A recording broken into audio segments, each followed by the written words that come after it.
Vamos ver agora aqui, gente, vou desenvolver duas funções aqui, uma para calcular a soma dos elementos de um vetor, outra para calcular o menor elemento de um vetor. Para calcular a soma, gente, já tem uma função do Scilab, sum, que calcula isso daqui, calcula a soma. Tá bom? Ela é muito melhor do que isso que a gente vai desenvolver aqui, mas para efeitos didáticos, nós mesmos aqui vamos desenvolver uma função equivalente a ela. Como é que você programa isso, gente? A gente começa a programar uma função escrevendo o que a gente chama de cabeçalho da função. O cabeçalho consiste do nome da função, parâmetros de entrada e parâmetros de saída. Então, o nome da função, gente, você tem que escolher um nome que te faça lembrar. Bom, ou seja, para o Scilab, se eu tivesse chamado essa função aqui de S, não teria problema nenhum. S funciona do mesmo jeito. Tá bom, mas S me diz alguma coisa? Não diz, gente. Na hora de eu procurar, eu quero usar aquela função que eu tinha feito mesmo, eu não encontro. Tá bom? Então, dar um nome significativo para variáveis, para funções, tá bom, gente, é uma coisa importante na tarefa de programação. Tá bom? O que mais está definido aqui, gente? Tem o nome, eu sei que eu tenho um parâmetro de entrada e um parâmetro de saída. Tá bom? E tenho aqui um comentário dizendo o que eu espero que essa função faça. Bom, gente, com o cabeçalho, a gente consegue já fazer um programa que teste essa função. Bom, a gente faz testes normalmente, testes de programas, tá bom? Mas nós fazemos também testes que a gente chama de teste de unidade, é um teste que testa uma função específica, tá bom? Então, no caso aqui da soma, tá bom? Nós vamos fazer aqui um teste de unidade para essa função soma. Tá? Aqui está o teste que eu fiz aqui, tá bom? Esse teste, então, tá um exec aqui com a função, tá bom? Aqui, ó, estou gerando um vetor de 4 posições com inteiros entre 0 e 9. Tá? Aqui, mesma coisa, um inteiro de 6 posições, aqui um de 9 posições. E embaixo, eu estou calculando SA igual a soma de A. Nenhum desses comandos aqui, gente, tem ponto e vírgula depois. De tal forma que se eu executar esse programa aqui com eco, eu vou ter impressos os vetores e o resultado da função soma. Aí eu faço a soma de cabeça, como os vetores são pequenininhos, e vejo se está batendo com a soma calculada. Como que a gente calcula a soma dos elementos de um vetor?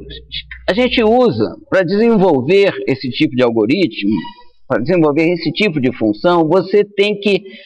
Uma das formas que são utilizadas é o que a gente chama de raciocínio indutivo, tá bom?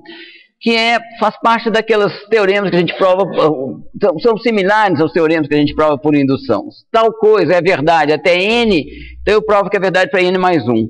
E se é verdade, se para n é verdade, se para n mais 1 é verdade, se para 0 é verdade, se para 0 é verdade, para 1 é verdade, se para 1 é verdade, para 2 é verdade, e para qualquer número, então, o seu teorema será válido.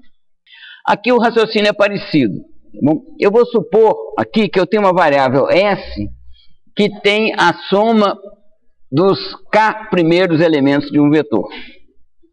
E eu vou querer que S passe a conter a soma dos k mais 1 primeiros elementos de um vetor. Isso é muito fácil, tá bom? Ou seja, se eu tenho S igual a isso daqui, tá bom? Se eu fizer S igual a S mais A índice K mais 1, eu vou ter S igual ao seu valor anterior, tá bom? Até aqui, mais o A índice K mais 1. Então, com isso daqui, eu tenho um avanço no conhecimento que eu tenho do vetor. E eu posso repetir esse passo até atingir o último elemento do vetor, quando a variável S conterá todos os elementos do vetor.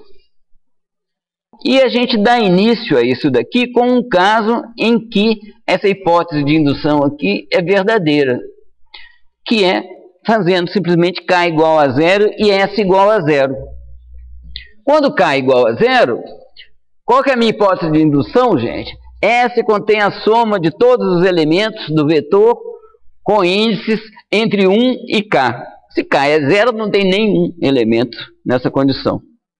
Tá bom? Então a soma é 0. Ok? Então a minha hipótese de indução ela é válida nesse caso aqui. Tá bom? Para K igual a 0 e S igual a 0. E a partir daí, eu faço K igual a 1, com a hipótese válida, depois faço K igual a 2 com a hipótese válida e vou até o fim do vetor. Bom, a soma desses três primeiros aqui é 101. Tá bom? Com K igual a 3. Tá? O que eu faço agora? Aqui eu faço S igual a S mais 46. Tá certo? Igual a 101 mais 46, que dá 147, que é a soma desses quatro primeiros aqui. Então eu posso fazer o K igual a 4. Tá bom? Se eu faço isso, depois eu posso fazer o K igual a 5. Depois o K igual a 6 e vou avançando dessa forma até eu atingir o fim do vetor. E no início, eu faço K igual a 0 e S igual a 0, ou seja, S é igual à soma dos elementos que estão à esquerda de K. Tá bom? Não tem nenhum, então S igual a 0. Para a gente programar a função soma, a gente ainda tem um detalhe aqui. Tá? Soma recebe como parâmetro vai receber um parâmetro real. Tá bom? E na hora de programar, você tem ali um parâmetro formal, que uma hora vai ser chamada a soma com um vetor de 2 elementos, outra hora com um vetor de 2000 elementos, outra hora com um vetor de 714 elementos. Como que eu faço esse meu loop funcionar de uma forma geral? Eu tenho que poder interrogar a variável para saber o tamanho dela. E para isso a gente tem essas duas funções do Scilab aqui. Length, que dá o número de elementos num vetor, bom? E size, que dá o número de linhas e o número de colunas. Eu posso usar qualquer um desses dois para descobrir quantos elementos tem num vetor. A função length aqui, gente, só tem uma coisa que eu quero, um cuidado que vocês têm que tomar. Quando A é um vetor de strings, a função length tem um significado completamente diferente. Ela vai retornar um vetor com o comprimento de em cada ponto, o comprimento de quantas letras, quantos símbolos tem em cada elemento do vetor. Tá bom? Mas para quando vetores numéricos, length é uma função muito boa, que é o que a gente está usando aqui, ó. Tá vendo? Então, ou seja, como que eu programo isso daqui? S igual a soma de A, e A eu não sei o tamanho dela. Para eu saber, eu uso o length. Tá bom? Então eu faço aqui, ó, S igual a 0, e para cá variando de 1 até length de A, ou seja, até o número de elementos no parâmetro real que for mapeado aqui, tá bom? Eu faço S igual a S mais A índice K. Aqui está o programa testador aqui, gente. Eu vou executá-lo. Executar com eco, tá bom? Ainda na hora de executar, tá bom? Eu vejo aqui, ó, tá vendo? O A que eu sorteei aqui é esse aqui, ó. 6, 2, 3 e 8. 6 mais 2, 8, mais 8, 16, mais 3, 19, tá bom? Então a soma está correta aqui. Aqui é 5 mais 4, 9, mais 2, 11, mais 8, 19, 20, 22. Tá bom? Então aqui eu consigo testar. Tá? Esse programa testador aqui, gente, é um programa de preguiçoso. Tá? Mas que quando eu uso muito isso, tá certo? Para que eu vou ter trabalho de fazer printf com formato, tudo bonitinho? A única coisa que eu quero fazer é dar uma olhadinha nesses valores. Tá? Aí executa com eco e você tem condição de verificar o seu programa, tendo pouco trabalho de desenvolvimento.